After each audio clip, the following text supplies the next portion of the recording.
Muy bien, buenas noches, ¿cómo están? ¿Cómo les ha ido? Bueno, profe, gracias a Dios. Buenas noches. Qué bueno, me alegra mucho.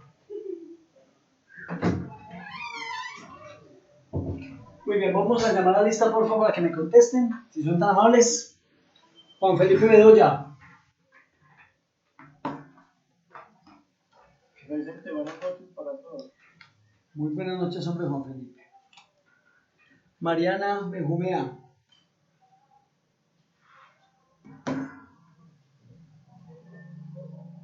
Mariana, ¿está con nosotros? Mariana, ¿y Hugo? ¿Ha llegado? No la veo por aquí. Iván Darío Betancourt. Presente, profe. Ok. Lina Marcela Bustos. Profe, presente, buenas noches. Muy buenas noches, Lina. Kelly Tatiana Calderón. Presente, profe. Ah, qué bien. Juan Camilo Cañas. Sí lo vi entrar. Juan Camilo Cañas. ¿Ve? ¿Qué pasó? ¿Cayó o qué? Michelle Cardona. Presente, profe. Qué bien, señorita. Diana Carolina Castrillón Alarcón. Buenas noches, profe, presente. Muy buenas noches. Lady Joana García. Presente, profe. Ah, qué bien. Luis Miguel Giraldo Quintero. Presente, profe, buenas noches. Ah, qué bueno. Tulio Andrés Hernández.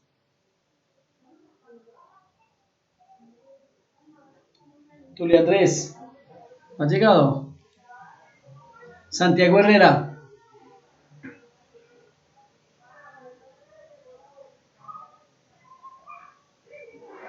Santiago Herrera. Santiago Herrera. Tun, tun, tun, tun. Santiago Herrera, por favor. Este muchacho, ¿qué le pasó? Santi. Lady Juliana Ladino, ya que llegó. Ya que entró. Hola, profe, ¿cómo está? ¿Qué más? ¿Cómo vamos? ¿Cómo le ha ido?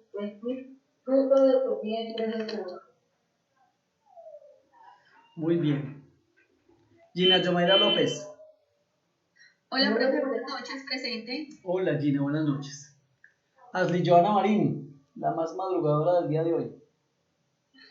Presente, profe. Dígame que no. No. No, como que no. Desde las 4:30 la vi ya conectada. Vanessa Miranda.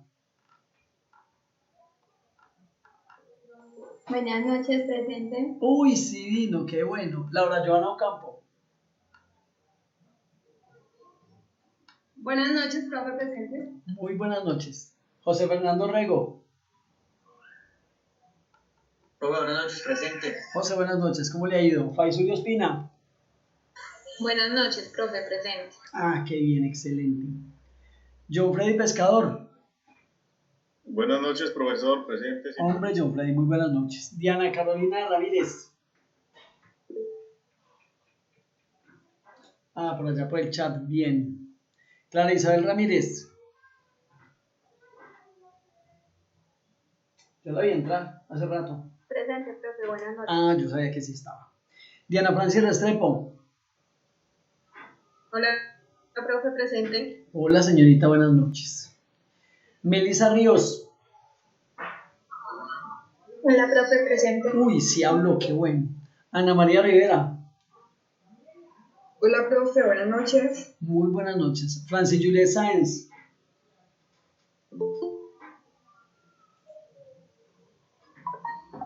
Buenas noches, profe, presente. Muy buenas noches, Francis. Nini Joana Serna.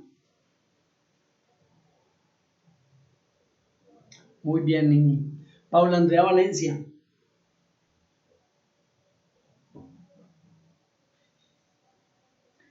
Paula Andrea Valencia.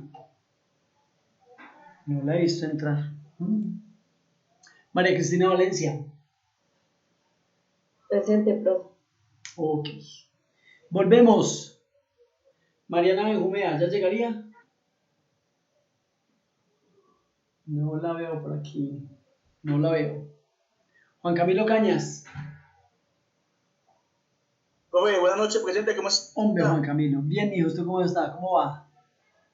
Excelente, profe. ¿Cómo le ha ido? Pues muy bien, hijo, gracias, señor. Muchas gracias. Tulio Andrés Hernández. Listo, bueno. Gracias, mi hijo, Juan Camilo. Muchas gracias. Excelente, profe. Hombre, Tulio Andrés. Santiago Herrera.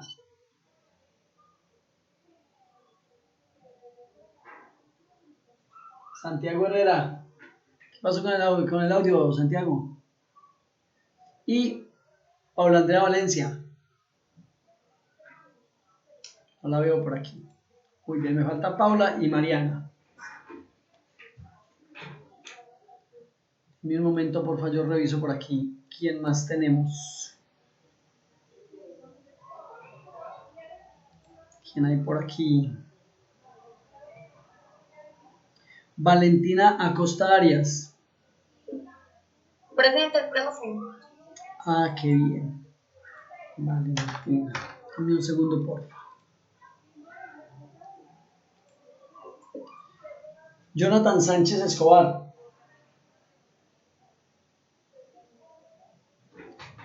Jonathan Sánchez Escobar. ¿No llegó Jonathan o qué? Ese muchacho lo cumplido que es. Raro. Bueno. Bueno, aquí pendiente entonces. Muy bien, muy bien. A lo que vinimos, ¿sí o no? ¿En qué estamos? ¿En qué familia vamos? ¿En qué familia vamos, muchachos? ¿Ya hablamos de la residencia fiscal o no? La última vez quedamos en eso. No, profe, quedamos como en un mapa conceptual donde están los valores, perdón. Los principios de contabilidad, La generosidad. Aquí quedamos, ¿cierto? Quedamos en Sí. derecho tributario. Aquí. Ahí, sí. Listo. Ahí, Muy profe. bien, muy bien. Me preguntaron mucho por la generosidad. ¿Sí es generosidad? ¿Qué es generosidad? ¿No la encontraron o qué? ¿Qué pasó? No, profe. No, Apareció. general. Yo tampoco la encontré. Sino una cosa es generalidad, que es diferente, ¿cierto? Generalidad es para todos, pero ¿qué es generosidad como principio de tributación? Ojo, muchachos, por ahí estuve leyendo algunos trabajos y decía, generosidad, ¡ay! Acción del generoso, dar sin esperar nada a cambio, nada que ver con principio de tributación, nada que ver, nada que ver. Desde el punto de vista de tributación, el principio de tributación de generosidad significa que el Estado mismo, desde el punto de vista de la creación de impuestos, tiene que tratar de no solamente tener igualdad para todos los ciudadanos que van a pagar los tributos, sino que también tiene que entregar sin esperar recibir nada a cambio. ¿Sí? Eso es lo que necesita el Estado desde el principio de derecho tributario.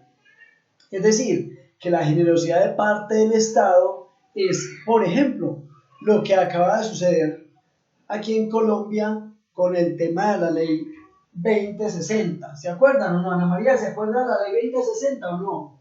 ¿Se la va a tener clarita, sí o qué? Sí, señor. ¿De qué trata? Cuéntenos a los demás que todavía lo sabemos. Profe, esa es la del ensayo, no se nos fue aquí la vez pasada. Claro, la que hicimos el jueves, ¿cómo es? ¿De qué trata? Ah, bueno, habla sobre como la generosidad que va a tener el gobierno con algunas empresas que se hayan inscrito unos beneficios, ¿cierto? ¿Cuál? Sobre la prima y la prima y sí, la nómina de unos empleados. Cuento, pues que estoy tomando la lección del jueves, ¿sabes qué pasó con el ensayo? Ay, ay, ay. Uy, profe, pero esto lo escuché aquí. Uy, Ana María, están tirando duro, ¿sí ve? ¿Sí vio? ¿Porque te quiero te aporre o qué? ¿Ah? Ay, María. Muchachos, ¿alguien más sabe de qué trata la ley 2060 para que hablemos del principio de generosidad? Apoyo al empleo formal. ¿Cómo yo, Freddy? ¿De qué trata? Apoyo al empleo formal. Muy bien. El programa de apoyo al empleo formal, el PAEF, ¿cierto? y el programa de apoyo a la prima, el PAP. ¿Sí? ¿Los demás ya vieron algo de eso o no han visto nada todavía? Profe, pero sí vio que yo le dije que era eso. Claro, yo estoy totalmente de acuerdo con esa buena memoria que tiene Ana María. Eso sí, no me cabe la menor duda, pues. La tiene clara. Los demás, ¿saben de qué estamos hablando en este momento, muchachos, o no? Sí, profe.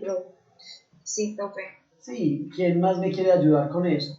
¿De qué más se tratará? ¿De qué consiste esa vaina de la ley 2060, el PAEF y el PAP? ¿De qué tratará eso?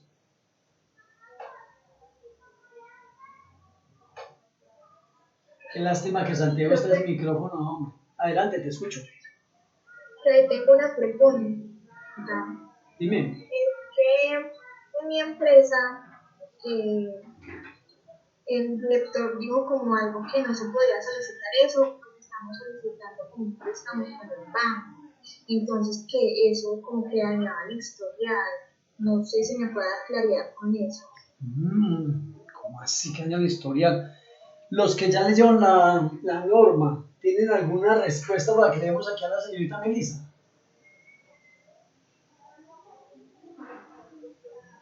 No, profe, porque pues ellos, la empresa como tal se debe inscribir a este beneficio y debe cumplir con los requisitos que está solicitando el gobierno, pero pues no es como un endeudamiento como tal. Pero entonces, ¿por qué por allá en la empresa de Melissa están diciendo que no deberían postularse al beneficio porque dañan el historial crediticio y de pronto no les prestan platica? ¿Cómo así? ¿Qué relación tiene lo uno con lo otro? Pero hasta donde tengo entendido, Bueno, para las con los empresas, ingresos. sí, que tenían un 20% de reducción en sus ingresos, se podían postular a ese subsidio. ¿Y qué relación tiene eso con lo que está diciendo Melissa? Que el banco no le va a prestar. Pues que normalmente los bancos prestan sobre los ingresos que tiene la empresa y se declara menos de pronto, o sea, y si tiene una reducción de ese 20%, entonces de pronto ya no le da para todo el monto que había solicitado inicialmente. Muy bien, pero entonces yo digo otra cosa acá frente a lo que está exponiendo Melissa. A ver, antes de esa pregunta más bien, recordemos que el principio de generosidad es porque el Estado entrega sin esperar nada a cambio, ¿sí? En el caso del PAEF y el PAP, el Estado está diciendo, vamos a ayudarle a las empresas que tengan problemas económicos. ¿Cómo se demuestra el problema económico? Pues que los ingresos disminuyeron en un 20% o más en el periodo actual frente al mismo periodo del año anterior o frente al promedio de enero-febrero. Si hay una disminución de ingresos, el Estado lo que va a hacer es entregar una especie de subsidio que realmente no es un subsidio, sino que es una subvención, es un regalo del gobierno a la empresa para que no despida a los trabajadores. Y le está entregando el 40% de un salario mínimo mensual legal vigente. Eso es el programa de apoyo a la nómina para que la gente no se quede sin empleo. A eso se refiere el tema de generosidad. ¿Listo?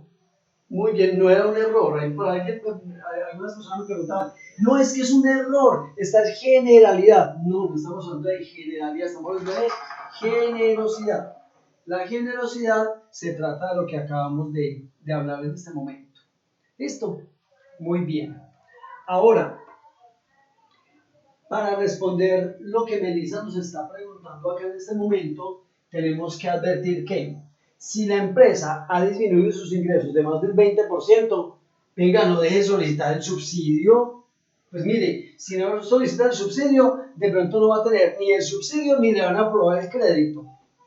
Porque el crédito, el banco se lo va a otorgar, obviamente, de acuerdo a la capacidad de endeudamiento. Y si la empresa, por algún motivo, no tiene el suficiente volumen de ventas para soportar los ingresos, pues seguramente el banco le va a decir que no. De igual manera, si el banco le dice que no, por lo menos solicite el auxilio.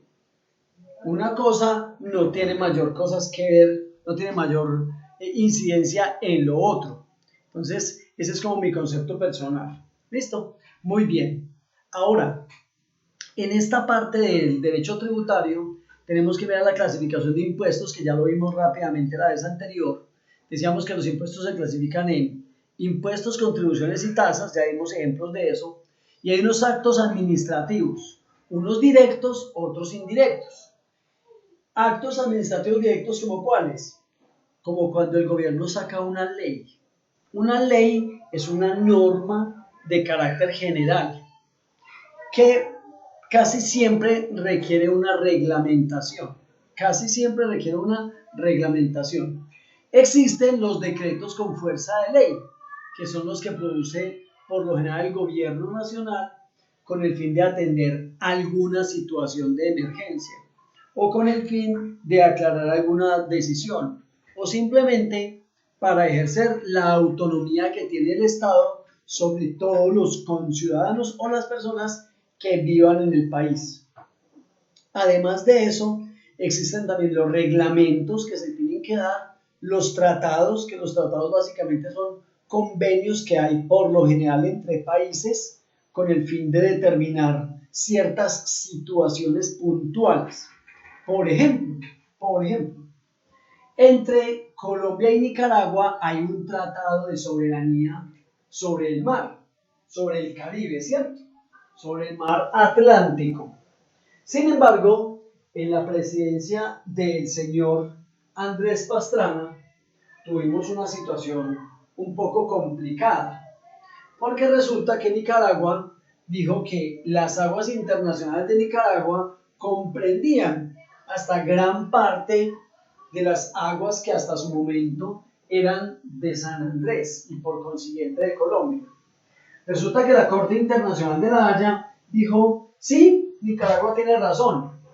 Colombia tuvo que ceder una porción de mar bastante grande. Me acuerdo muy bien que cuando eso sucedió, lo tengo en mi cabeza como si fuera ayer, salió el presidente Pastrana en su momento a decir, no, mira, no nos fue mal, solamente nos quitaron un pedazo de agua.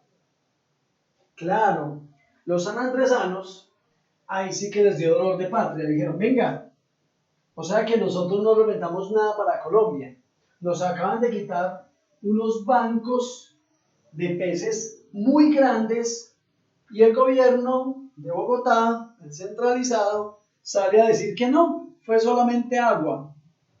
Cuando Nicaragua empezó a ejercer su soberanía en esas nuevas aguas internacionales que le habían otorgado, muchos de nuestros pescadores se quejaron y se siguen quejando, porque hay malos tratos de parte de Nicaragua hacia los nacionales nuestros que viven en San Andrés y que por consiguiente viven de la pesca. Ellos salen a pescar y como lo que hasta ayer era mar colombiano, hoy ya no lo es, obviamente ellos se metían con facilidad hasta allá. Y algunos de ellos fueron expulsados de esas aguas internacionales, obviamente con amenazas y con algunos incidentes diplomáticos. De eso se tratan los tratados. Y existe también dentro de los actos administrativos la Constitución. ¿Alguien sabe qué es la Constitución? ¿De qué se trata la Constitución?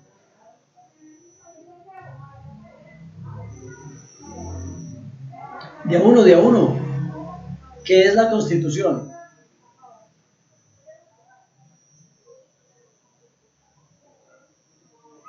¿Paso me caí yo o qué? A ver, es un conjunto de todo lo que usted acaba de comentar, en donde se reúnen normas, en donde se reúnen reglas, todo lo que va a dirigir en cierto modo a cada uno de los poderes que tiene el Estado, legislativo, judicial, cada uno de los estados que tiene los estamentos que tiene el gobierno global. Muy bien. Gracias, John Freddy. Para redondear la idea que nos está lanzando John Freddy, también tenemos que decir que la Constitución es la base principal del ordenamiento jurídico de un país. Y hacia la Constitución tienen que estar orientadas todas las normas. De hecho, en los últimos días, aquí internamente en el país, se han caído algunos decretos importantes que fueron generados o fueron expedidos más bien por el gobierno nacional, por la presidencia de la República, en el marco de la emergencia sanitaria que hemos tenido. Decretos como cuáles. El primero, la retención en la fuente por COVID-19, ese impuesto solidario que tenían que pagar las personas que fueran pensionadas con pensiones de más de 10 millones de pesos y los empleados públicos.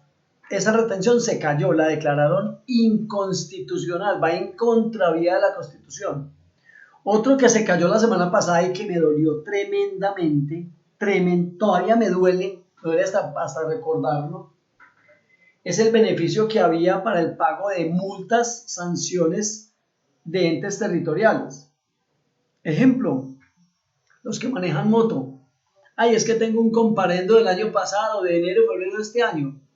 Había un decreto, creo que era el 678, si mi memoria no me falla, que atribuía o le daba atribución más bien a los municipios y a las gobernaciones para no cobrar intereses sobre esos valores, ni cobrar sanción, y cobrar únicamente el 80% del valor del comparendo, en español. Esas personas que tenían un comparendo, por ejemplo, por qué sé yo, por pico y placa, por mal estacionamiento, yo no sé, suponga que el comparendo valía medio salario mínimo, alrededor de 440.000 pesos.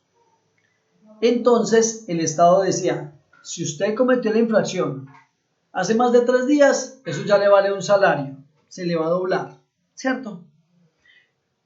Sin embargo, la ley dijo, no, vea, hagamos una cosa, cobre el comparendo como está, no le cobre la sanción y no le cobre intereses, y del capital cobre solamente el 80%, o sea, con alrededor de 300 y algo de mil de pesos, podía pagar todo, es decir, ni siquiera le cobraban los 440, le cobraban únicamente 352.000 pesos, que es mucha plata, sí, pero es más plata el doble de eso, más sanción, más intereses.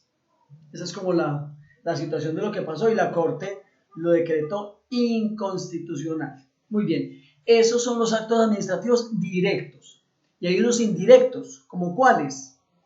La doctrina, la jurisprudencia, el uso y la costumbre. ¿Qué es la doctrina? ¿Quién me ayuda, por favor? ¿Qué es la doctrina? ¿Y qué es la jurisprudencia? Profesor, Dale, te escucho. ¿Sí? Me está escuchando entrecortado, o por lo menos yo lo escucho. ¿Y los demás cómo me escuchan ahí? ¿Me escuchan bien o no? Bien, profe. Sí. ¿Los demás cómo lo escuchan por ahí? Sí, profe, se le escucha bien. Se le escucha bien, profe. Bueno, debe ser de pronto el sector tuyo por allá. Muy bien. Entonces, muchachos, ayúdenme. ¿Qué es la doctrina? Profe, buenas noches. Hola. Pues aquí en San Fútbol.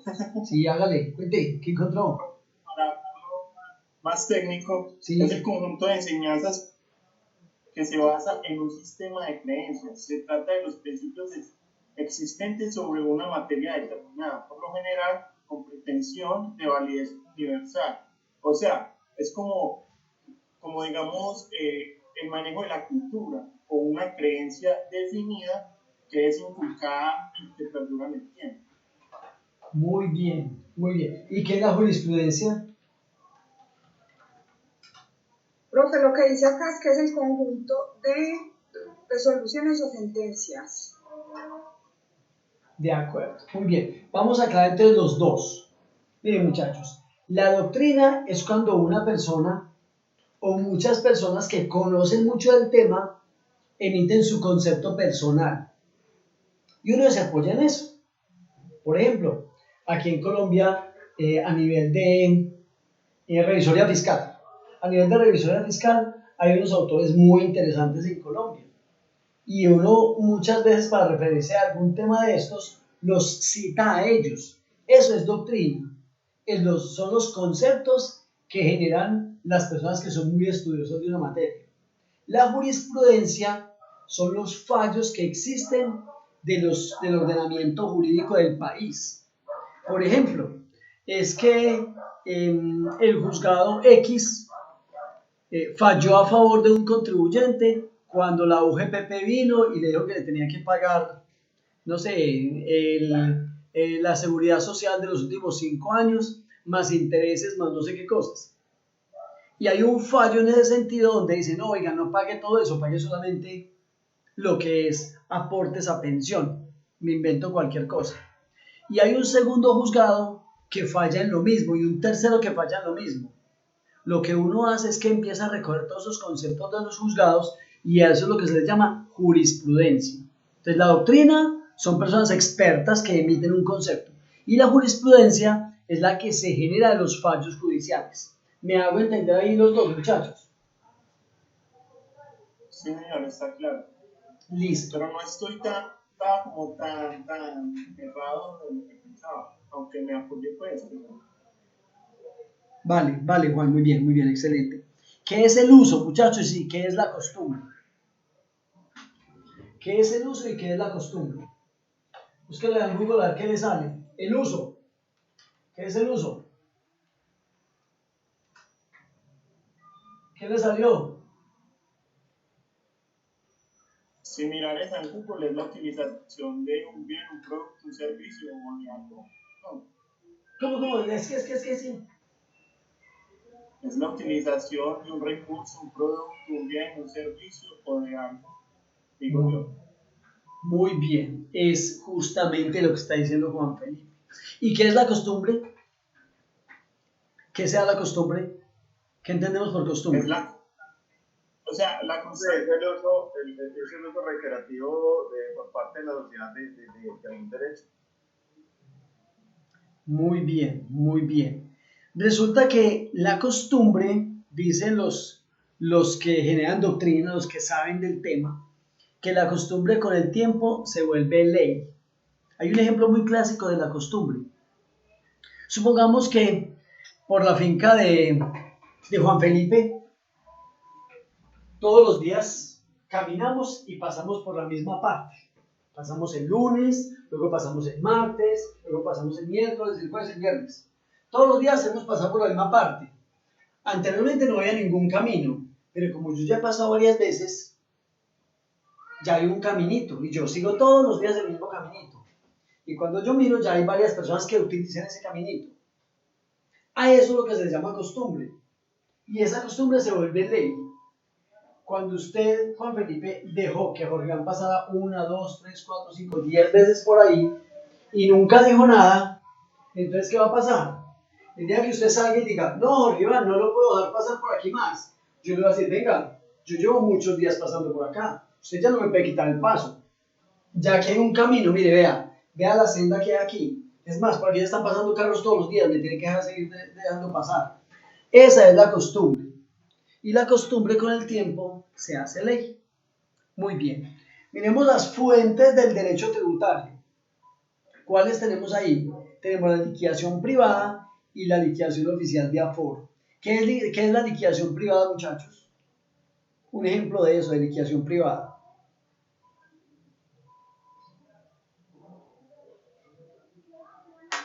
De a uno. La liquidación del impuesto de industria y comercio. Por ejemplo, muy bien, hacer la declaración de industria y comercio. Esa es una liquidación privada. Otro ejemplo.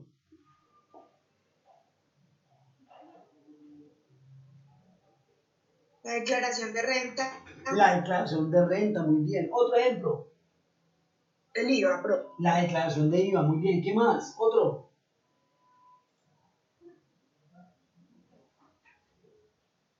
Melissa, diga uno.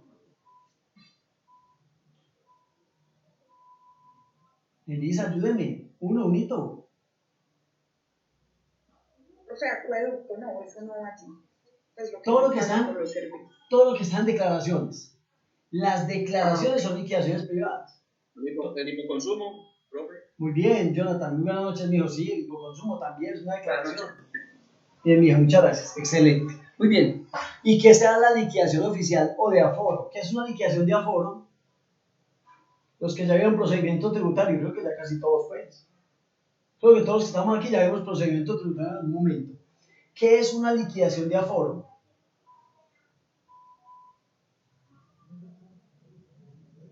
Es aquella que se hace mediante un acto administrativo. La que se hace mediante un acto administrativo. Bueno, sí. ¿Qué más? ¿Qué más?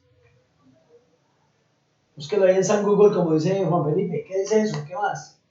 Profe, pues allí dice que es como cuando reiterativamente han omitido, por ejemplo, declarar renta, ¿cierto? Ajá. El aplazamiento pues de declarar, dice que hay el agotamiento de una serie de etapas como el emplazamiento para declarar y la resolución, sanción, se determina oficialmente el impuesto al contribuyente que persiste en la omisión de presentar el denuncio tributario. O sea, no entendí. Del denuncio renta. Esas son las declaraciones que hace la DIAN, ¿no? Eso es cuando el contribuyente no incumple con los pagos o no declara, pues digámoslo así, no hace la declaración que ya se hace, la hacen ya por acto administrativo, pues con la investigación y todo que le hacen pues a la empresa, ya hacen un acto administrativo y le declaran allí automáticamente. Sí, excelente, Jonathan, gracias. Primero se agotan todos los recursos para que el contribuyente lógicamente cumpla con sus obligaciones. Cuando este no cumple, pues no le queda más sino que al ente de control no le queda sino entrar ya como a decir, bueno, a usted le toca pagar tal valor. Muy bien, correcto. Freddy, Lady, ¿vas a decir algo? Te escuchamos. Sí, profe. Entonces, en el caso, por ejemplo, de la DIAN, cuando alguien no declara renta, entonces la DIAN, lo que dice el compañero, después de hacer una serie de investigaciones, él le asigna, por decirlo de alguna manera, el valor que debe declarar con su respectiva sanción. Muy bien, entonces aclaremos todo un poquito de punta, así como lo está mencionando Lady y como lo han mencionado los demás compañeros. Una liquidación de aforo la hace tanto la DIAN como los entes territoriales, dado que en muchas ocasiones se le dan oportunidades al declarante para que vaya y cumpla el deber de declarar. Y no lo hizo. Voy a tratar de hacerme entender. Mire, por ejemplo, este año le tocaba declarar a Ana María. No creo que es Ana María Rivera. Otra Ana María. Usted no es la única Ana María. Ana María Pérez. Resulta que a Ana María Pérez le llegó una comunicación de la DIAN donde dice: señorita Ana María Pérez, sírvase a declarar porque usted cumplió topes.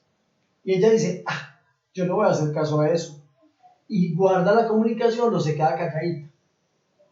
La DIAN vuelve y le escribe una segunda vez: venga Ana María, por segunda vez la quiero invitar a que usted por favor haga la declaración. Y dice: no, que me van a pillar. Me voy a quedar callado, me voy a quedar callado en este caso. La DIAN se va a cansar de mandarle invitaciones. Y en un momento determinado va a decir: Ana María Pérez, tranquila, ya no tiene que presentar declaración. Dice ella: ay, sí, les gané. Ya la hicimos por usted. El hacer la declaración por usted es que, por ejemplo, en el caso de la DIAN, toman lo que llaman la información exógena y de acuerdo a todo lo que haya, llenan la declaración. ¿El problema es cuál? El siguiente. Por ejemplo, es que ella dice que usted tuvo ingresos de 100 millones de pesos. Ingresos 100 millones. Costos y gastos 0. Rentas exentas y deducciones 0. Ay, ¿cómo así? La DIAN solamente me toma ingresos. Es una liquidación de aforo. Ellos tienen la certeza de los ingresos, pero no tienen ni idea de los gastos ni de los costos. Entonces, por consiguiente, a usted le toca que ir a entrar a pelear esa parte. Si no lo hace, ellos dicen: tranquilo, no se preocupe, nosotros le cobramos como si los 100 millones fueran completicos. O sea que imagínese a dónde se le va el impuesto. Y recuerde que la sanción va pegada al impuesto, como decía Rey hace un momento. Entonces, el valor a pagar sería el impuesto que calcula la DIAN en esa liquidación de aforo, más la sanción correspondiente, más los intereses correspondientes. Es decir, no se quede callado cuando de la DIAN le manda una invitación. Muy bien, quedamos claros hasta ahí, ¿cierto? Profe, Adelante. Entonces, esas liquidaciones de aforo es la que están, la que digamos ahorita que uno, que pues, se presentaron las declaraciones de renta, es la declaración sugerida que estaba, que le aparece a uno ahí en el portal de la DIAN. En el formato. Ellos No. le dicen, desea la sugerida y es con los ingresos, con los datos que ellos calculan ahí. Claro. No, realmente la declaración sugerida la están haciendo porque es antes de vencerse el plazo para declarar. La liquidación de aforo se hace después del vencimiento de la fecha máxima para declarar y se hace dentro de los 5 años siguientes al vencimiento. O sea que no la ha presentado, la hace la DIAN por usted. Sí, profe, pero pues digo yo que es como la misma metodología, o sea, lo hacen es con respecto a los ingresos que reportaron en la información que exponen a las empresas. Listo, sí, vale, Jonathan, vale que sí. Sin embargo, yo le doy un punto de vista muy personal sobre eso. Y ojalá tuviera aquí al señor ministro de Hacienda para decírselo en la cara. Muchachos, esa declaración sugerida es un remedio de declaración. Eso no hace absolutamente nada, no corresponde a la realidad de nada. Ni siquiera la misma DIAN toma los datos correctos en esa declaración sugerida. Llenan 3 renglones y dicen, sí, a ella le mandamos la declaración sugerida a 3 millones de colombianos. No, qué pesar de la DIAN. Hacer alarde de una cosa tan mal hecha y tan mal calculada. Porque realmente los que han podido ver esa declaración sugerida es una situación muy mal llevada a cabo, muy mal llevada a cabo. ¿Y por qué? Porque sencillamente la DIAN toma 2 o 3 datos de ahí y no toma el resto de datos. ¿Me hago entender? Sí, señor, estoy de acuerdo con usted. Eso no corresponde nada a la realidad. Listo. Y lo peor del caso es que los contribuyentes muchas veces se basaron en eso y dijeron, no, yo creo que contrato un contador público, eso me salía ahí y yo lo hago. Claro, pero el problema ¿cuál va a ser, John Freddy? Los que hicieron eso tan fácil pagaron un impuesto que no tiene nada que ver, porque la mayoría, si tomó esa información que hay ahí, pagaron 2, 3, 4, 5 y hasta 10 veces el valor. ¿Por qué? Por ahorrarse el contador.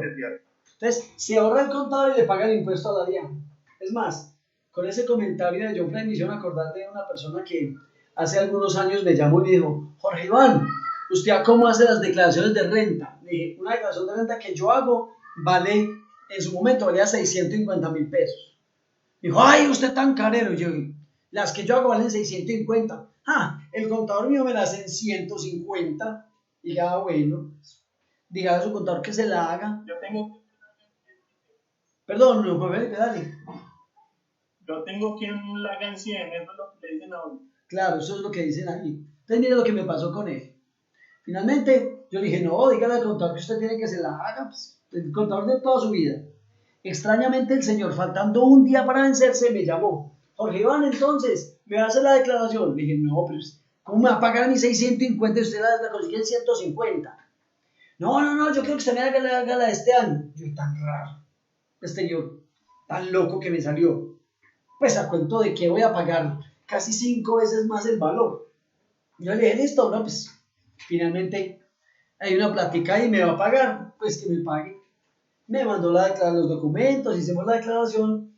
Cuando usted hace una declaración, necesariamente tiene que ir a mirar la del año anterior y validar si pagó alguna cosa, si tiene un saldo a favor, si tiene un anticipo y cómo viene esa declaración para poder arrastrar valores a esta declaración de este año, que esto tenga una concordancia. Cuando eso pasó, yo dije, mira, los ingresos de él son muy similares. Este año no le da valor a pagar y el año pasado le dio 800.000 pesos a pagar. Y ve, tan raro. Pero ¿por qué tanta diferencia? Es más, debería darle más este año porque cada año va subiendo todo. ¿Por qué le dio más el año pasado que este año? Pues me puse de chismoso me puse. ¿Qué pasó? No le tomaron unas rentas exentas como empleado, el 25% de los que ya vieron renta, no le tomaron el 25% de renta exenta laboral y él era un empleado. Bueno, yo dije, finalmente, pobrecito el señor, bueno, está bien. Pero no me quedé con esa. Lo llamé y le dije, doctor Germán, le tengo lista su declaración. Ay, ¿cómo así, Jorge? Sí, es para mañana, ya la tengo lista. Uy, ¿cómo así? ¿Qué? ¿Cuánto nos dio a pagar? Le dije, le dio a pagar 0. Le dije, ¿cómo así, Jorge Iván? Si los ingresos míos del año pasado son menores y pagué 800.000 pesos. Le dije, no, error.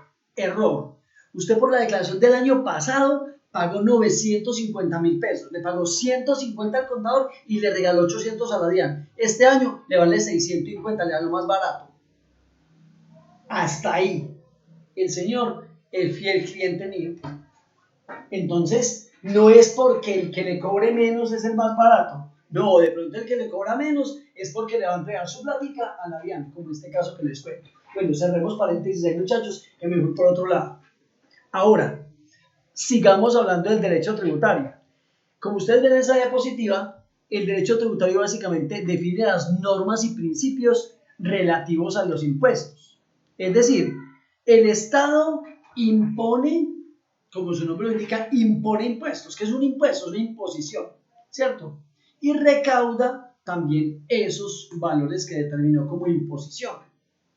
El Estado tiene que tener unas normas para poder regular cómo va a generar impuestos o cómo va a decretar impuestos nuevos, cómo va a recaudar el valor de los impuestos. Y en caso de que alguien no pague los tributos que tiene que pagar, el Estado tiene que tener una normatividad clara para aplicar en cada caso, sancionando a los contribuyentes o dándole oportunidad al contribuyente para que él se defienda.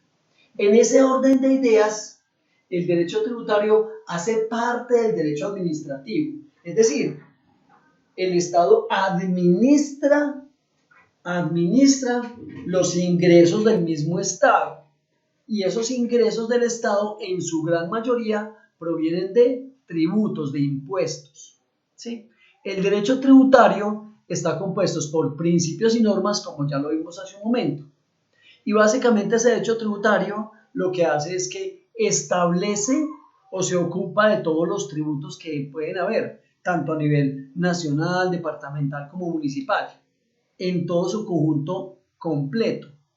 Ese derecho tributario establece las relaciones que hay entre el Estado y nosotros. ¿De qué manera? Mire, usted aquí en Colombia tiene que pagar el 4 por mil, ¿cierto? No sé si ya han mirado algunos de ustedes en otros países si existe o no existe ese famoso 4 por mil, que en otros países puede tomar un nombre diferente, pero en síntesis es un valor. Dime, Ana María. Que supuestamente cuando lo sacaron era temporal. Era temporal, ¿y tú tienes idea hace cuánto sacaron ese impuesto? Sí, yo vi por ahí un meme hace 21 años, creo, que 21 años sacando un impuesto temporal. Es correcto, es temporal de hace 21 años, de 1990. Juan, nada, adelante.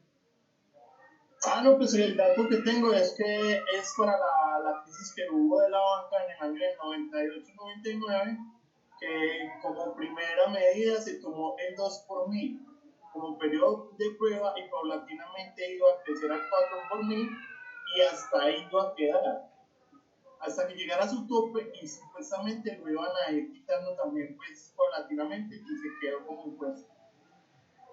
Profe, porque es que ese 4 por mil se volvió costumbre y al ser costumbre se volvió ley. Yo no lo dije, vean, yo no lo dije. La costumbre se hace ley, indirecto, ¿no? Ahí lo está mencionando Jonathan, mire, la costumbre se hace ley. La costumbre se hace ley. Muy bien, Jonathan, correctadísimo usted aquí, ¿no? Excelente, muy bien. Entonces, miren, muchachos, ese tipo de situaciones las tiene que regular el mismo Estado.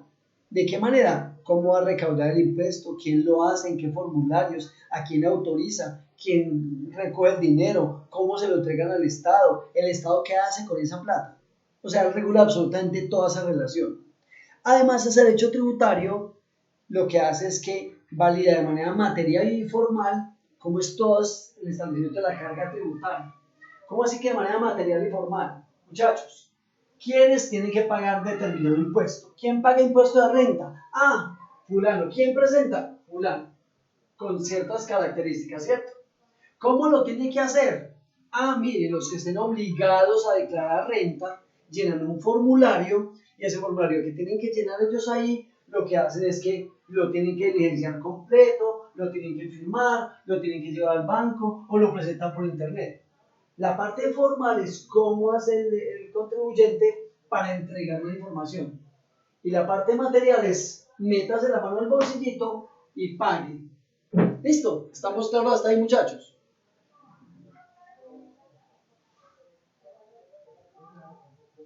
Sí, señor.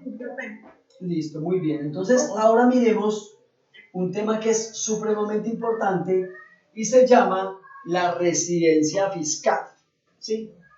Para poder entrar a residencia fiscal, vamos a mirar la clasificación de las personas naturales. En este curso llamaron a personas físicas para que nos quede un poco más claro que es una persona natural. ¿Por qué hago esa claridad? Por lo siguiente, muchachos. En muchas ocasiones la gente se confunde entre qué es una persona natural y qué es una persona jurídica. Voy a tratar de hacerme entender. Miren, muchachos, hay personas naturales con establecimiento de comercio. Por ejemplo, Jorge Iván Buitrago, y él tiene una oficina por allá en el centro, en la Torre de Vino Tinto de Fiducentro, la oficina 48. No les voy a contar dónde trabajo yo, cuál es mi oficina, no. Supongamos que él llega y coloca un aviso de afuera y dice: asesorías Jorgito. ¿Qué, Juan? ¿Qué pasó? Eso es publicidad política pagada, ¿qué? Hombre, más o menos. Esperemos que elijan a Trump la próxima semana, ¿no? Sigamos.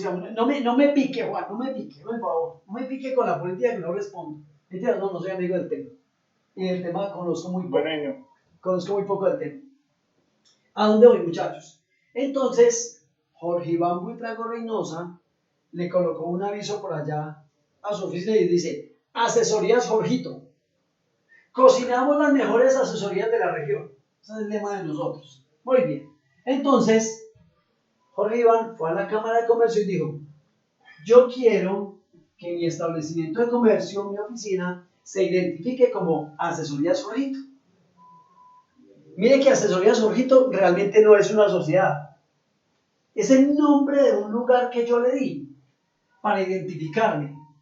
Pero sigo siendo una persona física.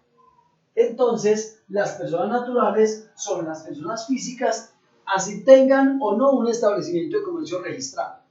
Me hice entender con lo que es una persona natural, muchachos.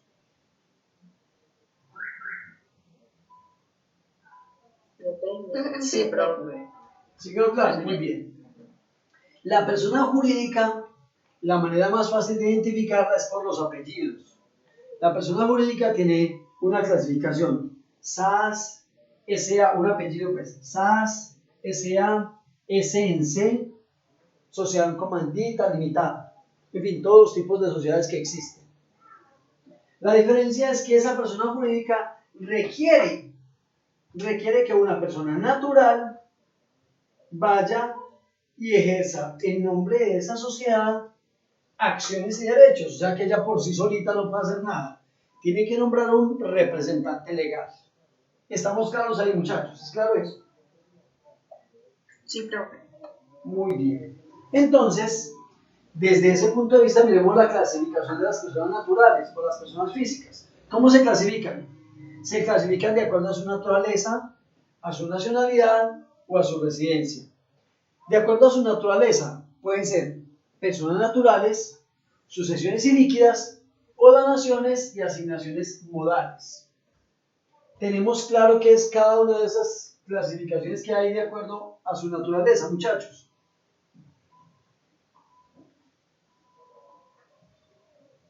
¿Sí es claro eso o no? No, profe, la verdad. Entonces, es de donaciones y asignaciones modales. Bueno, hablemos entonces de todos, que por ahí Miguel me estaba diciendo que de pronto no. Muy bien, para Miguel y para todos. Miren, muchachos, la persona natural es la persona física, ahí no me va a detener. Pero miremos la segunda, sucesiones ilíquidas. Ahí me va la palabra Jonathan. Jonathan, recuérdeme, mijo, usted que la tiene clara, ¿qué son sucesiones ilíquidas? ¿O desde qué momento la sucesión es ilíquida, Jonathan? ¿Te acuerdas? Profe, cuando no tiene con qué... no recuerdo. ¿No te acuerdas? Listo, está bien. ¿Alguien recuerda? Profe, ¿Cuál? profe, me corrige. Voy a decirle algo, pero me corrige. Dale, adelante. Cuando yo como persona natural soy contribuyente como tal y fallece el contribuyente y queda lógicamente un patrimonio allí que entra a ser una sucesión hacia los herederos. Muy bien. Excelente. Excelente, John Freddy.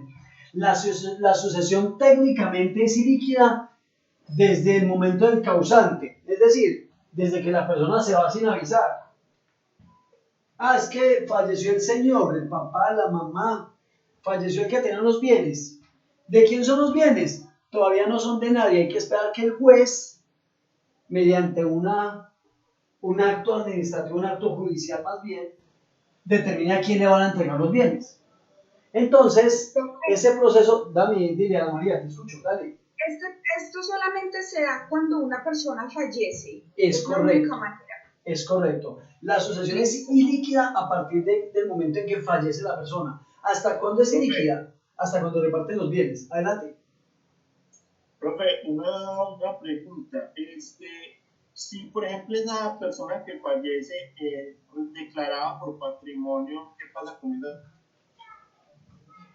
Pues, Juan, le voy a decir una cosa que es muy pesada, pero es muy cierta. A uno ni muerto lo suelta la DIAN. Escúchame bien. A uno ni muerto la DIAN lo deja de obligar a que declare. Ah, usted se murió. Ah, no se preocupe, muérase. Pero hágame el favor y este año me declara. Y si usted todavía no ha hecho la transferencia de los bienes, si la sucesión sigue siendo ilíquida, es decir, todavía los bienes que estaban en cabeza suya, el juez no ha determinado a quién se los va a dejar y pasa 1 año, 2 años, 3 años. Cada año tiene que declarar esa misma persona que ya no está. El fallecido tiene que declarar. Es decir, cuando una persona fallece, tienen que nombrar a alguien como administrador que se encargue de los bienes, y el encargarse de los bienes es encargarse tanto de los bienes mismos como de todo lo que tenga que ver con el pago y la presentación de impuestos. Ah, es que falleció el papá de fulanito y fulanito quedó como administrador de los bienes. Entonces fulanito lo que tiene que hacer es coger todos esos bienes, administrarlos, hay unos ingresos para esa sociedad ilíquida, para esa sucesión ilíquida, perdón, para la sucesión ilíquida, y de esa misma manera tiene que decirle al Estado, mire, esta sucesión ilíquida produjo en el año tantos ingresos, tuvo tantos gastos y tiene que pagar tanto de impuesto. Bueno, ahora si me crees, le harían ni muerto, lo deja uno de requerir para que declare. Ahí le regaló esa perlita. Entendido, profe. Listo, vale. ¿Qué son donaciones y asignaciones modales? Dar un aporte ahí, la claridad que solamente la DIAN lo va a dejar quieto, y por reiterativamente, como le decía el profesor, esa DIAN lo va a dejar quieto y lo va a dejar morir en paz solamente cuando sale la sentencia o la escritura de edificación de esos bienes. Y lógicamente mueren todos los efectos fiscales cuando se cancela el uso.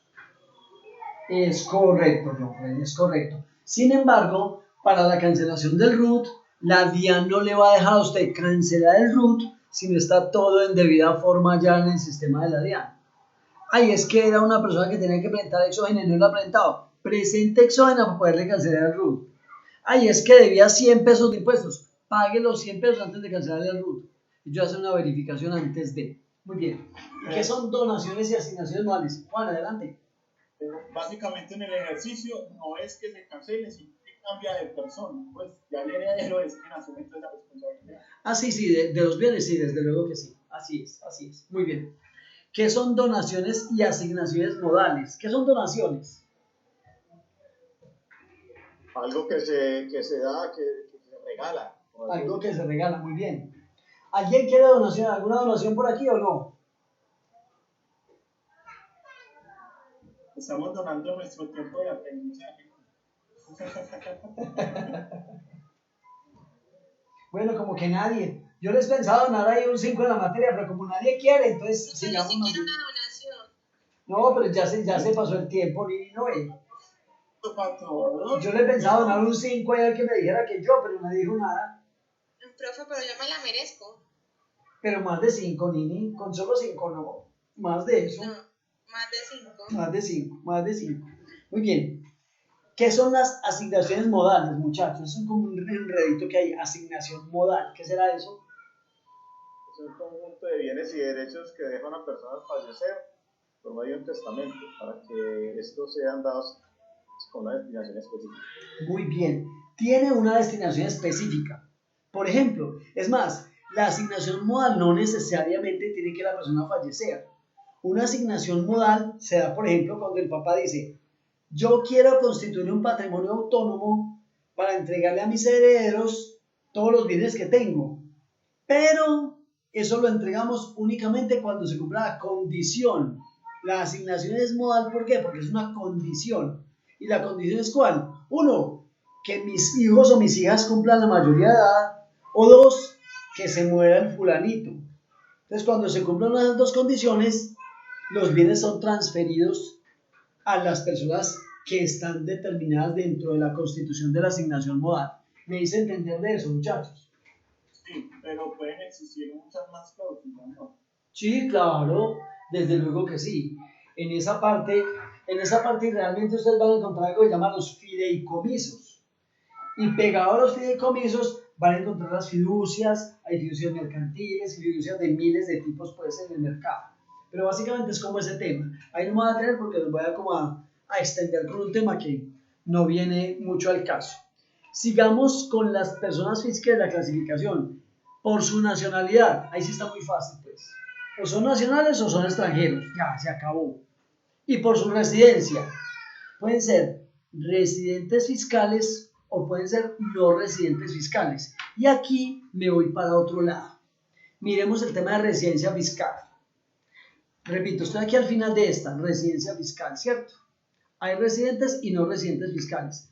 Para eso, para mirar la residencia fiscal, tenemos que mirar si son nacionales y extranjeros o son nacionales simplemente.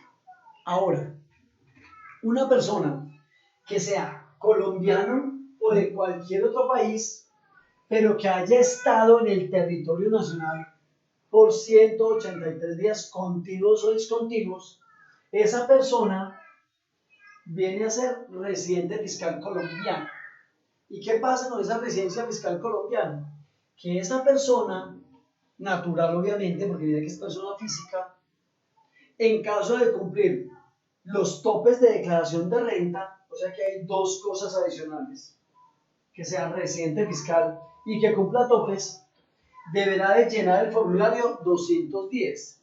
El formulario 210 está hecho para las personas físicas que sean residentes fiscales colombianos. Si por el contrario es una persona que no es residente fiscal colombiano, pero cumple topes, deberá declarar en el formulario 110. Muy bien. Ahora, si son personas nacionales, o sea que son colombianos, por uno solo de los siguientes puntos que vamos a tocar, por uno solo, se vuelve residente fiscal colombiano. El primero ya lo dijimos, un nacional que esté por más de 183 días en Colombia es residente fiscal colombiano, por ese solo hecho. Segundo, si es un colombiano que no está en el país, no ha venido ni un solo día, pero la familia de él está en el país, por ese solo hecho es residente fiscal colombiano. Ay, ¿cómo así, Jorge? Vamos despacio, vamos despacio.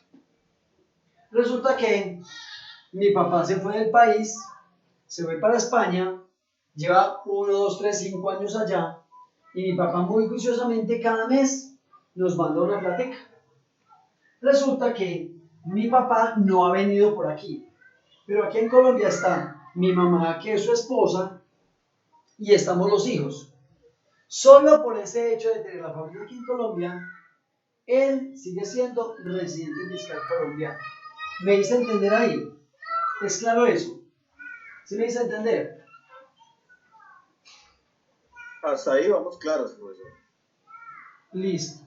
Muy bien. ¿Estamos claros hasta ahí para todos o no?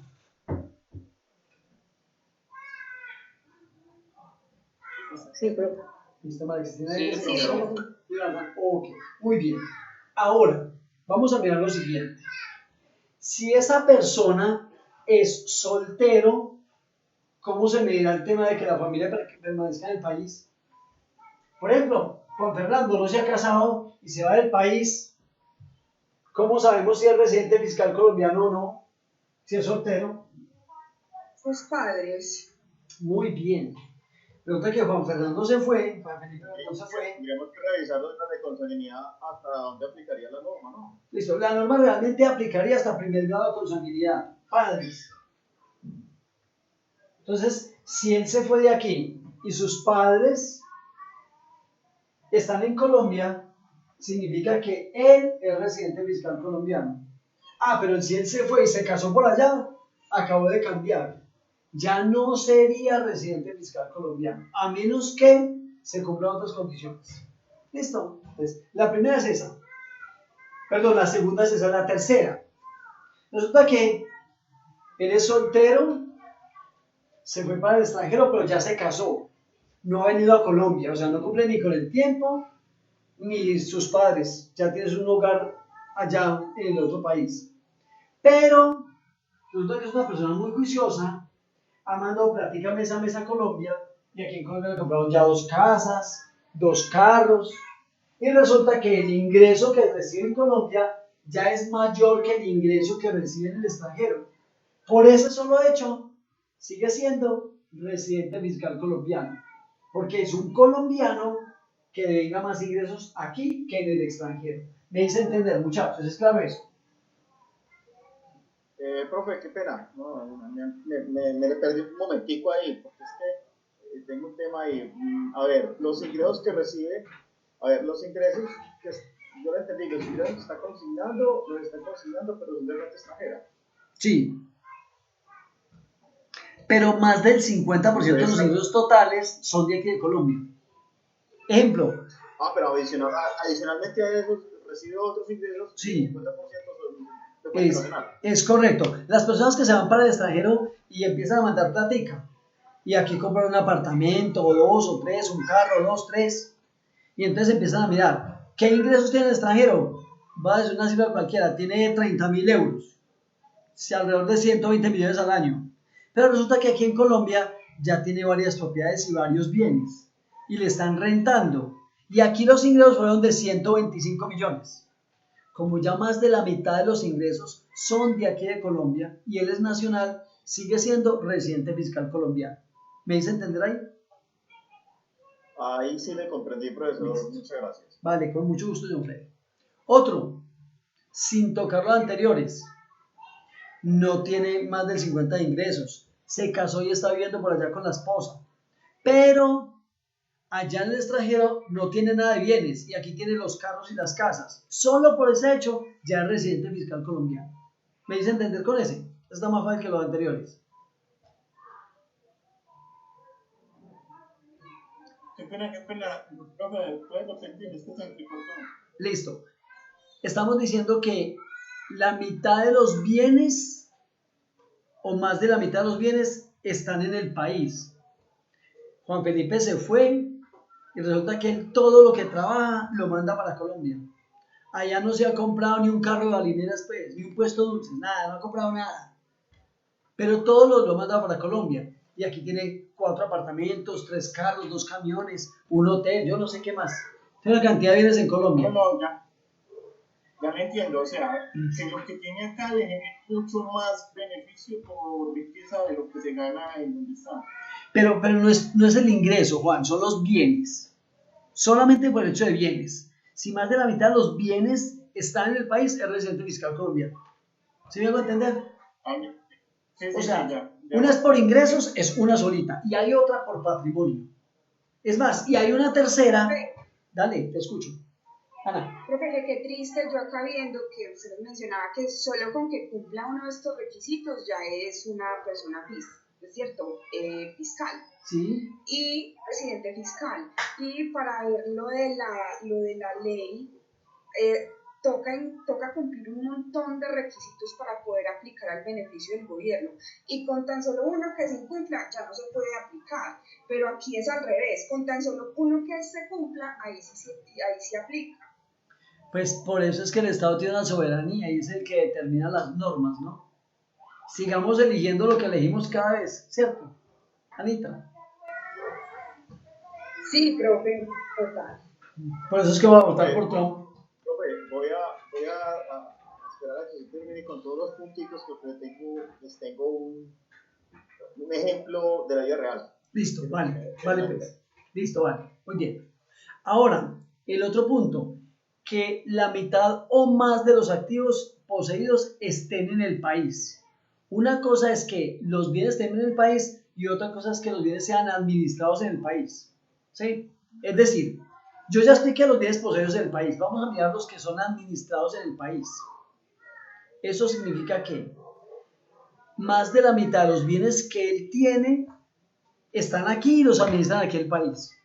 Si eso sucede con ese solo hecho, ya con ese solo hecho es residente fiscal colombiano. Entonces, mire, reiteramos lo que está diciendo Ana María. Con uno solito, ya esta persona es residente fiscal colombiano. Pero ojo, el que sea residente fiscal colombiano no significa que tiene que pagar impuesto de renta acá. No, es residente fiscal simplemente. Otro punto, y este es muy delicado. Los que se van del país y no actualizan el RUT, dejan el RUT ahí, dirección, pues, La Pradera Dos Quebradas. Esa persona sigue siendo residente fiscal colombiano. Ay, pero ¿cómo así? Todo el mundo sabe que yo venía hace 20 años para acá, para Europa. Ah, sí, señor, claro, todo el mundo lo sabe. Pero usted se fue y no actualizó el RUT. Y la DIAN le ha escrito a esa dirección que usted tenía reportada en el RUT. Por consiguiente, usted sigue siendo residente fiscal colombiano. Hay que actualizar el RUT, señores. Si usted viene y alega, no, venga, yo me fui hace 10 años, ese RUT está desactualizado. Ah, sí, está desactualizado hace 10 años. Mire, señor, el artículo 551 del Estatuto Tributario lo obliga a usted a actualizar el RUT. Y si no, la sanción es de un VT por cada día de retraso. ¿Hace cuánto se fue? No, me fui ayer. Ah, bueno, actualícelo pues para otra vez la sanción. ¿Me dice entender? Sí, señor. Listo, muy bien. Y por último, que cuando lo llamen, digan, no, venga, yo vivo en un paraíso fiscal. ¿Qué son los paraísos fiscales, muchachos? ¿Qué es un paraíso fiscal? Pues en idiosincrasia, la idea que tengo es que pueden tener muchos beneficios y no tributación para ninguna parte. O sea, son un estado único, como excluido de impuestos y todas esas cosas. No comparten información. No comparten información. No me van a responder como alguna vez un estudiante por aquí en este curso. Venga, que es un paraíso fiscal. Es aquel lugar donde quiere ir todo el contador que muere. Al paraíso fiscal. Uy, no. Son aquellos que manejan un régimen tributario específicamente favorable a los ciudadanos. Muy bien. No residentes. Muy bien, Jofre, muy bien todos. Y no solamente el tema de que está con una baja imposición, sino que además de eso, las normas son muy laxas, no se les exige prácticamente una declaración de dónde proviene el dinero, no les importa, y además de eso, no le cuentan a nadie. Esos son los denominados paraísos fiscales. Muy bien, aquí un resumen de lo que acabamos de decir, voy a quedar quieto ahí. Esta diapositiva en especial es de las más importantes que vamos a mirar el día de hoy. ¿Por qué? Porque resulta que a nivel mundial, el tema del sistema de renta en el mundo puede ser renta universal o renta territorial. Miremos a ver qué es renta universal. La renta universal significa que usted paga un único impuesto en el planeta. Y la renta territorial es aquella en el cual los países que tienen ese sistema de renta le dicen, a mí no me importa si usted se ganó en el extranjero o no se ganó, págueme el impuesto de lo que usted me dice que se ganó y no me importa el resto. Voy a ser más claro. En Colombia, como lo pueden ver ahí, hay un sistema de renta universal. Diga, ¿cuál es el otro país que hay? ¿Cuál es ese solicito? ¿Qué país es ese? Uruguay, ¿no? ¿Cuál? Creo que es Uruguay, ¿no? Son uruguayos. Muy bien, los uruguayos. Entonces, muchachos, miren, ese país que es Colombia tiene renta universal. ¿Eso qué significa?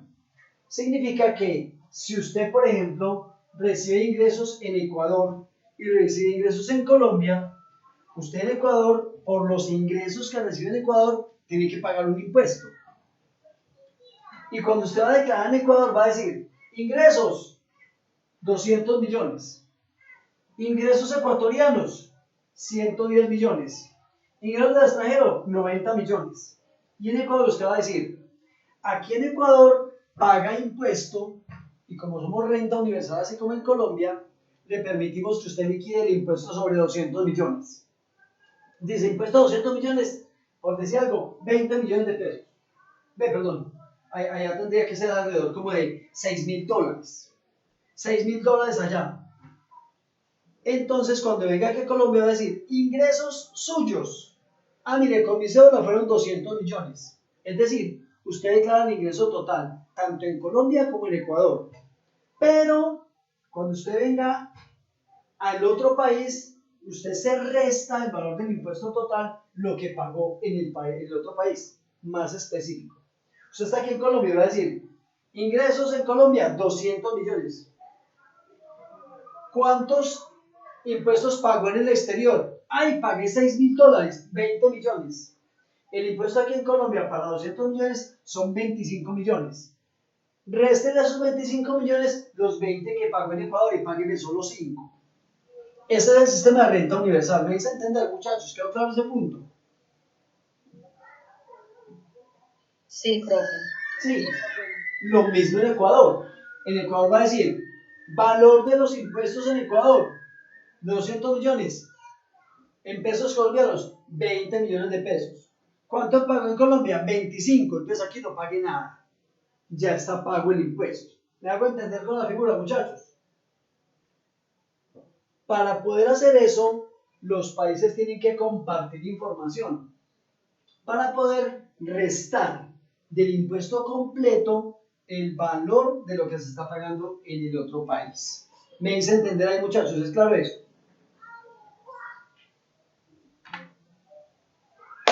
¿Estamos o no? Ahora vamos a hacer un taller. Me imagino que ya arrancaron con el trabajito que les pusimos hace como un par de semanas, ¿o no? ¿Ya arrancamos o no? ¿Cómo estamos?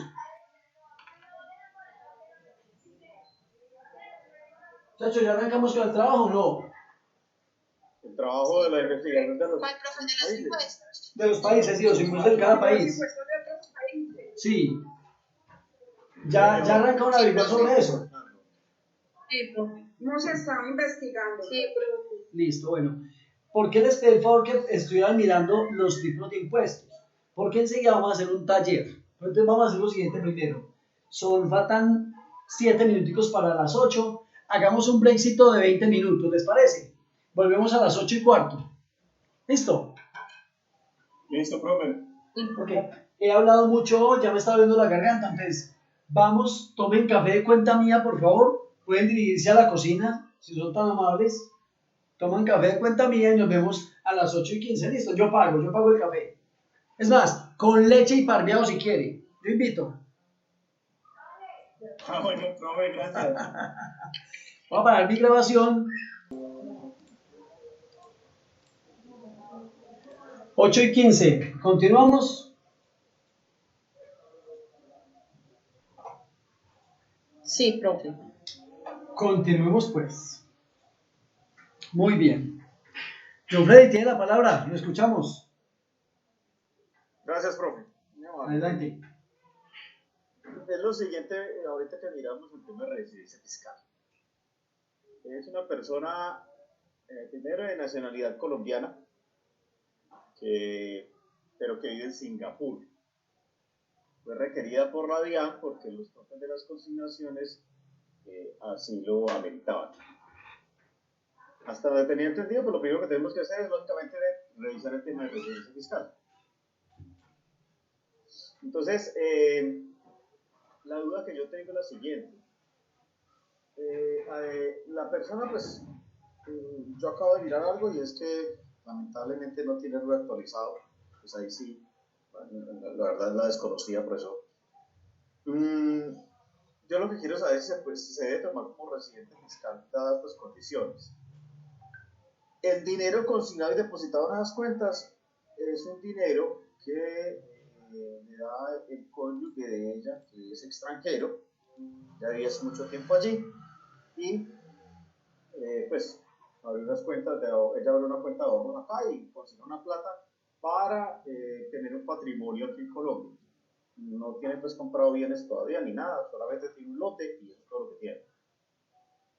Viendo ese panorama, diría uno, bueno, y tiene unos ingresos, tuvo unos ingresos no dieron más de los 1.400 VTs en Colombia, y entonces ahí me queda la duda, ¿sería o no sería residente fiscal para efectos de impuesto de renta? Listo, vamos antes de responder ahí lo que John Glenn está proponiendo, vamos a mirar una cosa. Si yo soy residente fiscal o no, no significa que sea declarante. Eso es lo principal. Repito, si yo soy residente fiscal o no soy residente fiscal, eso no determina que yo sea declarante. Recordemos que para ser declarante tengo que cumplir otras condiciones diferentes que están determinadas en el decreto 2345 del 23 de diciembre del 2019. Ese decreto es muy claro y me dice, ¿quién tiene que declarar? Uno, los que tengan consignaciones arriba de 1.400 VTs o ingresos de más de 1.400 o compras de más de 1.400 o consignaciones de más de 1.400 VTs o patrimonio de más de 4.500 VTs. Ahí están todas las condiciones. Entonces repito, el ser residente fiscal o no determina si declara o no. Lo que determina que declare son los demás tópicos que acabamos de mencionar. Ahora, el tema es, si es residente fiscal o no es residente fiscal, es para saber dónde declara en caso de tener que declarar. Repito, la residencia fiscal es para determinar en qué formulario lo vamos a hacer. O en el 110 para no residentes fiscales o en el 210 para residentes fiscales. Vamos a mirar entonces el caso que nos está planteando John Freddy esta noche. Tendremos que revisar. Entonces, preguntas aquí para John Freddy. Es nacional, ¿cierto? Nacional colombiano. Es correcto, profesor. Listo. Aquí en este caso me aplica cualquiera de los topes anteriores. Me aplica cualquiera de los anteriores para ser residente fiscal. ¿Listo? Muy bien.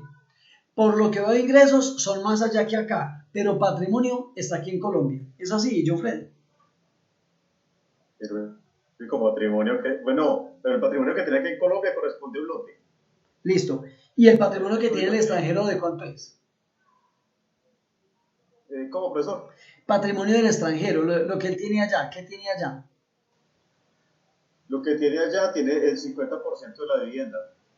Listo. Del piso, como lo hayan por allá donde vive. Ya. ¿El lote aquí en Colombia cuánto vale? No, valor catastral en 10 millones de pesos. No es declarante colombiano. Los ingresos no le dan y el patrimonio tampoco le da. Por consiguiente, no debe declarar. Miremos el tema de... Hasta ahí no. Miremos el tema de consignaciones y compras. Consignaciones. ¿Cuánto tienen consignaciones?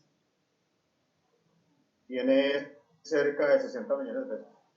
Listo. Entonces, significa que sería hasta donde yo estoy mirando un no residente fiscal, por lo que estoy viendo. Ahora, el tema de el RUT, ¿lo tiene actualizado? ¿Tiene la dirección de allá del extranjero o no? No, lamentablemente tiene la dirección de acá en Colombia. Por ahí sí lo cogieron. Entonces, ¿qué le va a pasar? Es un residente fiscal colombiano, ¿cierto? Y es un nacional que tiene un RUT desactualizado, por tanto no ha acreditado la residencia en otro país. Residente fiscal colombiano. Al ser residente fiscal colombiano, le tocaría entonces mirar cualquiera de los topes anteriores. En ese orden de ideas, le tocaría declarar. Pero declarar en el formulario 210. Esa sería como la situación con ello, Fred. ¿Solamente declararía los ingresos propios de aquí en Colombia? Habría que mirar si con Singapur, Singapur es renta, mírenlo aquí está, renta universal o renta territorial, ¿sí? ¿Por qué razón? Si es renta territorial, le van a decir, en Singapur, decláreme lo que recibe en Singapur y listo. Pero aquí en Colombia, como es universal, Colombia va a decir, aquí me declara los ingresos que recibió su cédula y le permito que usted se reste los impuestos que pagó en el otro país. ¿Qué es lo que hay que mirar allí en ese caso, John Freddy? ¿Me hago entender? Es claro, profesor, solamente que me queda solamente despejar una duda, y es que esos ingresos y se consignaron esas cuentas que provienen del exterior, pero no son ingresos que ella obtuvo allá, simplemente los dio el esposo, porque los consignaron. Entonces ahí sí me quedó pues como el vacío. Listo, entonces ojo con lo siguiente porque puede haber otra connotación distinta. Recordemos que todo lo que entra a la cuenta no es un ingreso, no es cuenta 4. Vamos a hablar del PUC, ¿sí? Vamos a mirarlo contablemente cómo es. Ay, es que le estoy dando la plata a él o a ella para que se la gaste y haga lo que quiera. Entonces se la regalé. Si se la regalé es una donación, una ganancia ocasional, paga el 10%, ¿cierto? Si es un regalito. Ah, pero si le estoy diciendo, vea, tenga este dinero para que por favor me pague en Colombia el predial, me pague las obligaciones que tengo en Colombia. En ese caso, ella contablemente, ¿qué hace? Recibe un dinero débito a la 1110 y un crédito a una 28, un ingreso recibido para un tercero. Ella no tiene ingresos. ¿Me hago entender ahí yo, Freddy? Hay que trabajarlo contablemente para dilucidar un poco el tema de que sea ingreso 41 o que sea una 28 porque está haciendo una vuelta, un favor. ¿Me hago entender ahí con los dos? ¿Es claro eso? Sí, señor, ahí es claro. Solamente, sí, no, perfecto. Ahí sí ya me es claro lo que les cuenta. Listo, vale. Ahí le regalo pues esa perlita, ¿listo? Muchas gracias, Pedro. Listo, con mucho gusto. Muy bien, muchachos. Entonces, vamos al taller de hoy. Son las 8:23. Venga, muchachos, otra cosa más importante antes de este taller. Resulta que en esta materia se nos van a ir, ya se nos fue un fin de semana, el que viene es otro que se nos va a ir en otro festivo y nos queda un tercero después. Entonces, hace 8 días, ¿yo qué hice? Extendimos un poco más la tutoría. Si ustedes revisan ahí, estuvimos hasta arriba de las 9 y algo de la noche. La idea hoy es hacer lo mismo, es decir, en este tiempito que estamos de más hoy y el de más a 8 días, ahí son como 2 horas, estaríamos pagando ya, digamos que el primer festivo que tuvimos. Ahora, vienen otros 2, son 4 horas, no vamos a alcanzar a cubrirlos. Nos va a tocar de pronto en un festivo que haya, no pienso este, sino de pronto el siguiente, o si ustedes quieren este, hagamos tutoría, muchachos, para que nos desatrasemos y los demás días nos toca que extender un poco más. Esa es como mi propuesta. No sé ustedes qué piensan de eso, para que podamos ver pues como la materia completa, muchachos. ¿Qué opinan? Los escucho. Profe, Dale, Nini. pues por mi caso, pues yo digo que no, porque yo estoy acá en Bogotá con el tratamiento de las quimio y las radiaciones y yo voy a viajar a Pereira. Sí. Y pues quiero estar con mi familia, aprovechar que no tengo el sábado tratamiento. De acuerdo. Pero digamos este fin de semana. Es que también por temas de cierre para este fin de semana hay mucho trabajo. Listo, Entonces, vale. mejor el siguiente. Sí. Vale. Entonces, Nini, ¿estarías de acuerdo que este fin de semana no lo hagamos? Profe, pues no, pues la verdad es porque yo quiero pues aprovechar que no estoy en tratamiento y porque voy a viajar. Listo, vale. Y pues No, quiero no hay problema. compartir el tiempo con mi familia porque yo no la veo desde principios de septiembre. No, pues claro, ni más faltaba. Dale, los demás, ¿qué opinan? ¿Están de acuerdo con lo que estamos haciendo, muchachos? No sería este, pero entonces sí sería el otro puente que veamos como la tutoría. Para mí es indiferente, pero eso no hay problema. Listo, vale, yo te muchas gracias. Sí, para Así, mí gracias. también no hay problema, profe. Sí, Listo, pues, Paula. ya que viene bien. Listo, vale. Pues Paula, como habló, le va a quitar la falla, pues. Pero a Jonathan, si me toca dejarse la de Santiago también, porque no hablaron.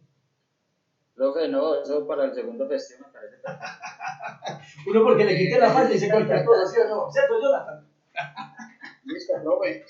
Listo, No, listo. lo que pasa es que ya teníamos un viaje, pues, viaje con familiar, pero voy a hacer, pues, trato de llegar acá o de poderme conectar, pues, a esa hora. Listo, pero entonces, listo, pero entonces quedemos en algo en claro. Este fin de semana no hacemos tutoría. Lo que vamos a hacer es que dentro de 15 días que volvamos, tratamos de extenderlo hasta las 9:30, ¿cierto? Y dentro de 20 días que hay festivo, ese festivo sí venimos a la tutoría el lunes, ¿vale? Listo, profe. Sí, listo. Listo, profe. Quedamos claros todos ahí, ¿cierto? ¿Alguien tiene alguna duda frente a eso? ¿O está bien? No, profe, nos toca. No, profe, está bien. Sí, nos toca sí. Listo. Vale, ok. Gracias a los que están allá en el chat, pues opinando. Está bien, muchas gracias a todos. Bueno, muchachos, entonces, para el día de hoy les voy a pedir el siguiente favor. Les voy a pedir el siguiente favor. Miren, Yo quiero que hagan un cuadro comparativo sobre la clasificación de los impuestos a nivel nacional e internacional. Voy a tratar de explicarlo. En Colombia existe el impuesto de renta, ¿cierto? Supongamos que el país que a mí me dieron es Portugal. En Portugal existe el ISR, impuesto sobre la renta también, ¿cierto?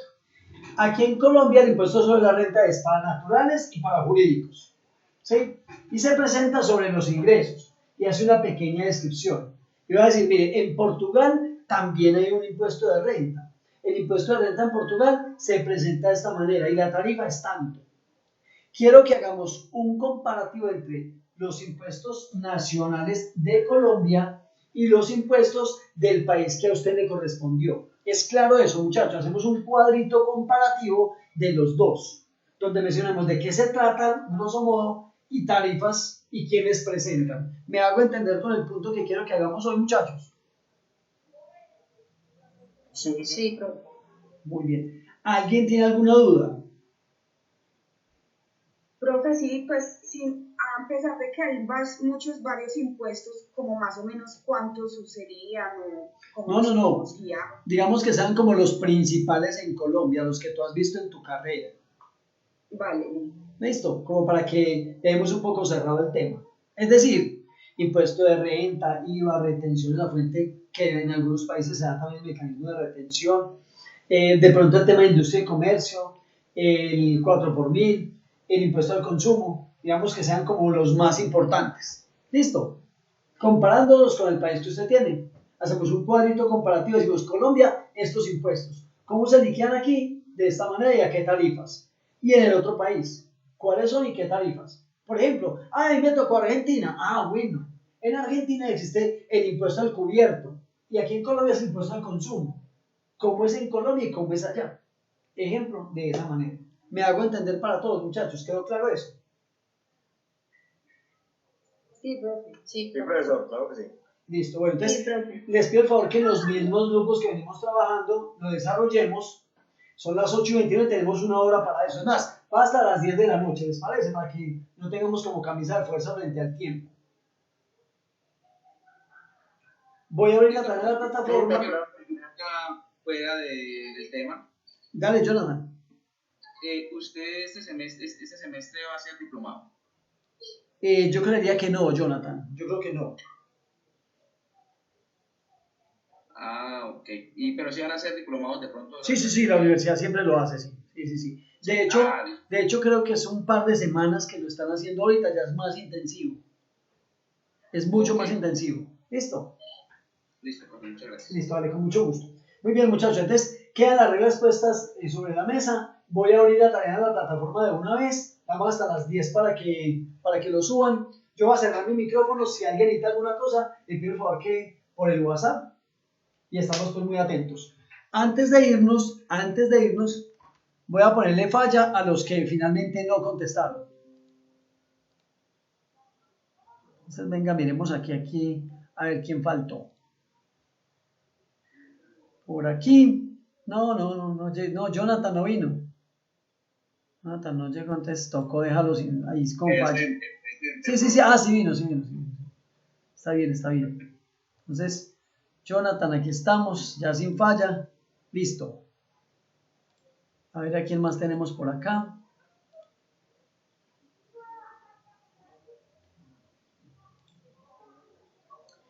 Por aquí creo que me faltaba Mariana, si no estoy mal.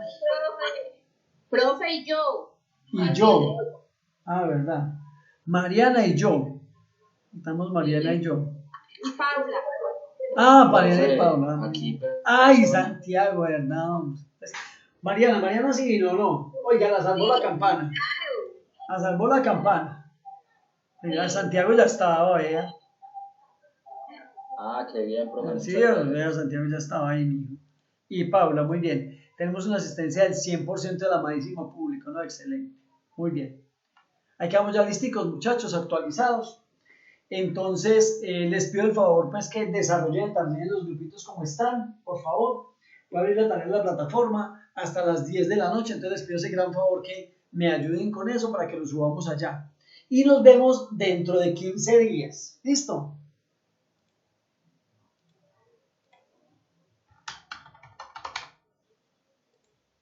Voy a cerrar mi micrófono. Cualquier duda o inquietud que tengan por el WhatsApp. Valentina, te escucho. Adelante. No, profe, que listo. Bueno, De está bien. acuerdo. Ok, muchas gracias, Valentina. Entonces, por ahora me voy despidiendo, muchachos.